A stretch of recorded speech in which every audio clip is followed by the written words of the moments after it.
Senators Barack Obama and Hillary Clinton met again this week for another debate. We now continue our roundtable discussion on the Democratic nomination election process. Should Hillary Clinton bow out gracefully, or should she continue to fight up until the national convention? She should continue to fight. She should continue to fight.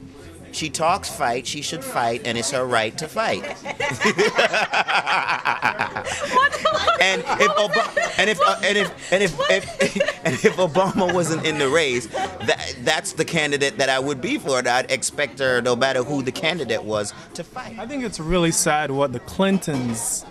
I say the Clintons because not only Hillary, but Bill. But the president, I still hold that respect for him because he held office. Is doing to the Democratic Party. I mean, I think they're polarizing the Democratic Party. Barack to Clinton, and we know that there's strong supporters on either side. They should. It's unconscionable what they're doing. I think she should consider that she's doing more harm than good to the party, and she should consider, supporting the candidate that is ahead. I think Hillary Clinton, this campaign, it seemed like it was pretty much centered around Clinton. Clinton has to be very careful of how she treads water, pretty much. I mean, if you think about it, the infighting that has gone on, what she has said in terms of, and by proxy,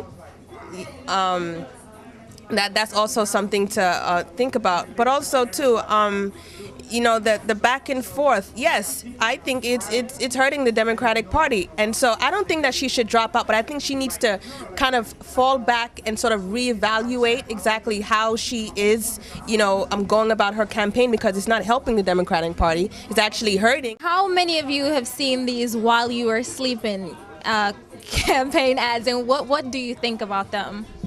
I just think it's just rhetoric. That's all it is. It's politics, and it's just rhetoric. Go back to the Hillary Clinton situation, if she should bow out or not. I think she should continue in that race, because at the end of the day, none of those two candidates are going to get the 20-25 delegate that's needed.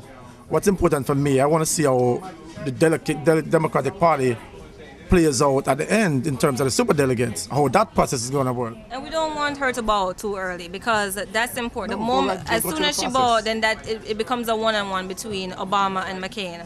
We want the timing to be as close as possible and not too far away from the general election itself, because he's going to now have to spend money and time targeting, even though to a certain extent people are concerned that McCain is building momentum.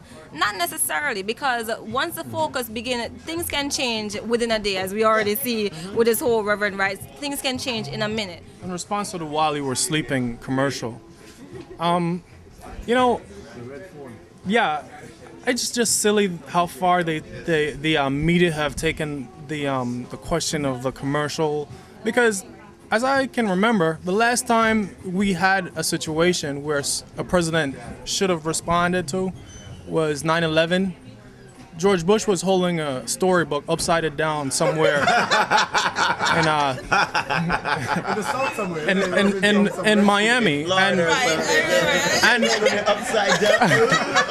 and he was wide awake.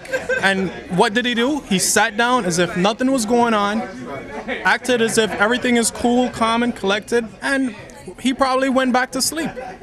We're back after the break.